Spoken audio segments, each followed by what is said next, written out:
Donc, je suis Catherine Avraud, je suis l'animatrice du stage l'air, cours d'eau côtier, milieu associé, en Gironde et dans les Landes, du côté du bassin d'Arcachon. Donc, la Laire est un cours d'eau côtier qui se jette dans le bassin d'Arcachon. Depuis les années 70, il existe un parc naturel régional, le parc des Landes de Gascogne, qui a été construit autour du bassin versant de ce cours d'eau.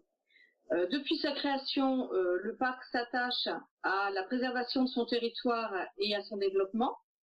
Le travail porte sur des thématiques très diverses, comme l'identité forestière, la préservation de la biodiversité, la préservation de la ressource en eau et des espaces naturels.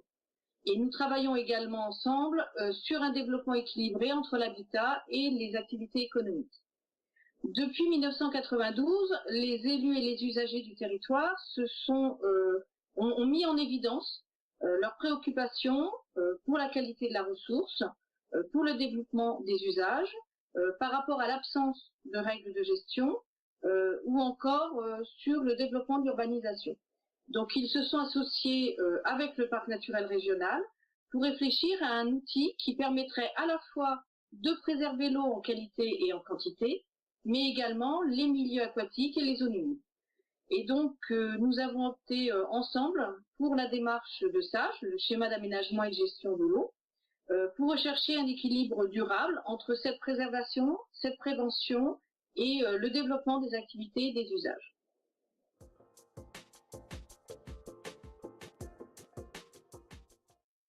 Alors, tous les acteurs se sont mobilisés sur ce territoire, que ce soit les élus des collectivités, les acteurs socio-économiques, alors l'agriculture, la sylviculture, la défense de la forêt contre les incendies, la pisciculture, les industries et aussi l'ostréiculture du bassin d'Arcachon. Ou encore les acteurs des loisirs, par exemple les activités nautiques ou la pêche de loisirs. Et il ne faut pas oublier également les associations de protection de la nature qui sont regroupées autour de la CEPANSO, une fédération régionale en Aquitaine. Donc, dès le début du SAGE, la commission locale de l'eau, donc la CLÉ, s'est engagée avec l'ensemble des acteurs pour une dynamique d'échange et de partage sur les enjeux, sur les objectifs et sur les besoins sur la ressource en eau. Elle s'est appuyée, cette CLÉ, sur le parc naturel régional qui assure l'animation du SAGE. Donc, nous travaillons sur un territoire qui fait 2395 km², qui comporte plus de 80% de forêts. L'agriculture est aussi présente autour de 10-15% du territoire, mais par contre, c'est une agriculture qui est industrielle, donc qui nécessite à la fois drainage et irrigation. On a aussi de fortes disparités sur la pression démographique sur ce territoire, avec de fortes différences entre le nord, autour du bassin d'Arcachon, et le sud, plus dans les Landes. Donc, c'est une situation qui requiert un investissement très important et une bonne dynamique et une bonne coordination avec l'ensemble de tous les acteurs concernés.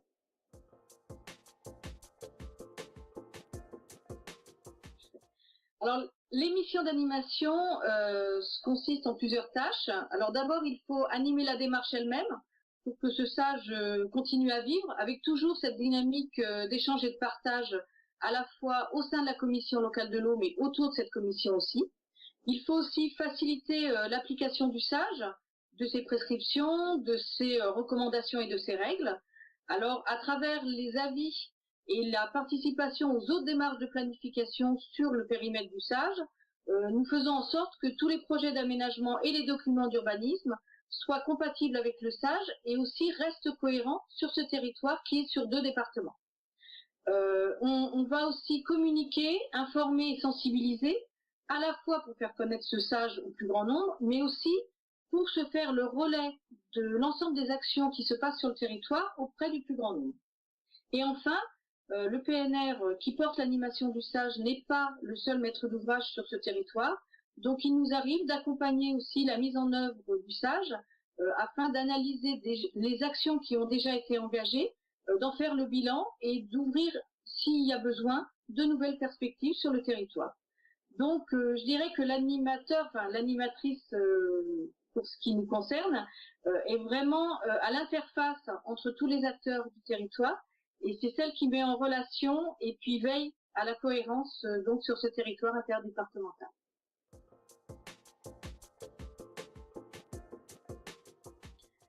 Donc, nous sommes sur un territoire qui est partagé entre 2 départements et cette mise en œuvre, en fait, elle est l'affaire de tous. En particulier les services de l'État, dans le cadre, bien entendu, de l'instruction des dossiers, que ce soit les dossiers loi sur l'eau ou installation classée, les collectivités, dans le cadre de l'élaboration de leurs documents d'urbanisme, mais aussi dans les actions ou les projets qu'elles peuvent porter ou qu'elles peuvent aider sur leur territoire. Et puis aussi par tous les porteurs de projets quand les sujets touchent tout au domaine de l'eau et à ses usages. En fait, je dis toujours que les maîtres d'ouvrage sont comme le bourgeois gentilhomme, ils font du sage sans le savoir souvent. Et c'est l'animateur ou l'animatrice qui est également là pour créer encore une fois ce lien et faire du sage une vitrine pour tous les acteurs et les habitants du territoire du sage.